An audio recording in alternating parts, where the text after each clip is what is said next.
আর বন্ধুরা, চলে এসেছি আবারও একটা রেসিপি নিয়ে। আজ আমি আপনার সাথে শেয়ার করব দারুণ স্বাদের টেস্টি তেলাপিয়া মাছের তেল ঝাল। এই রেসিপিটি করার জন্য আমার কি কি লাগবে একবার দেখে নিই। লাগবে আমার তেলাপিয়া মাছ। আমি তেলাপিয়া মাছগুলোকে ভালো করে পরিষ্কার করে ধুয়ে নুন হলুদ মাখিয়ে নিয়েছি। আর নিয়েছি পেঁয়াজ কুচি, টমেটো কুচি, আর লাগবে আমার সর্ষে বাটা। সর্ষের সাথে আমি 2টো কাঁচা লঙ্কা আর নুন আর হলুদ দিয়ে আমি শিলনোড়ায় পিষে নিয়েছি। আপনারা চাইলে মিক্সিতেও কিন্তু এটা করে নিতে পারেন। এবার চলে এলাম রান্না করতে। রান্না করার জন্য কড়াইয়ে তেল গরম করে নিচ্ছি।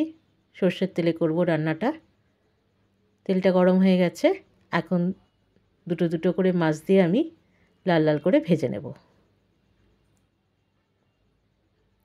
মাছ দিয়ে দিলাম। একটু কড়া করে ভাজলেই তবেই এই মাছের ঝালটা খেতে বেশি ভালো লাগবে। এক পাশ ভাজা হয়ে গেছে, অপর পাশটা উল্টে দিচ্ছি। আমরা অনেক ধরনের মাছের ঝালই খেয়ে থাকি, তবে এই মাছের ঝাল খেতে কিন্তু ভালো লাগে। মাছ ভাজা হয়ে গেছে, এখন এগুলোকে তুলে নিচ্ছি। এইভাবে আমি সমস্ত মাছগুলোকে ভেজে নেব। মাছ ভাজার তেলের মধ্যে ফোড়নে দিয়ে দিলাম কালো জিরে। ফোড়নটা হয়ে গেছে, এখন দিয়ে দিচ্ছি এতে পেঁয়াজ কুচি।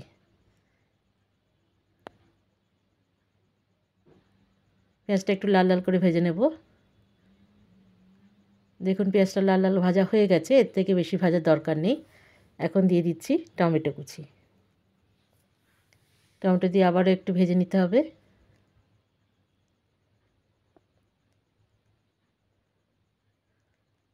এবার এতে দিয়ে দেব পরিমাণ মতো নুন, আর দিয়ে দেব পরিমাণ মতো হলুদ গুঁড়ো,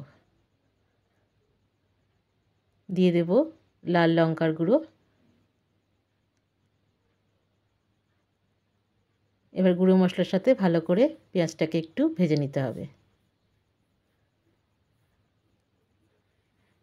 ভাজা হয়ে গেছে, এখন দিয়ে দেবো এতে সর্ষে বাটা।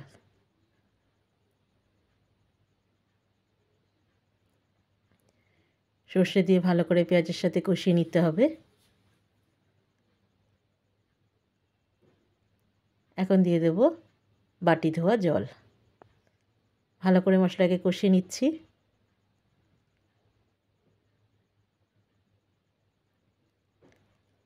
দেখুন মশলাটা ভালো করে কষানো হয়ে গেছে।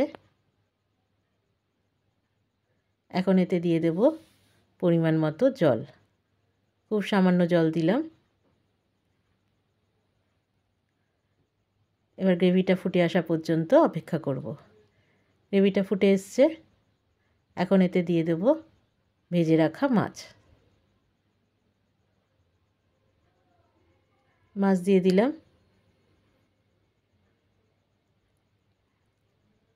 মাছগুলোকে এবার একটু উল্টে দেব।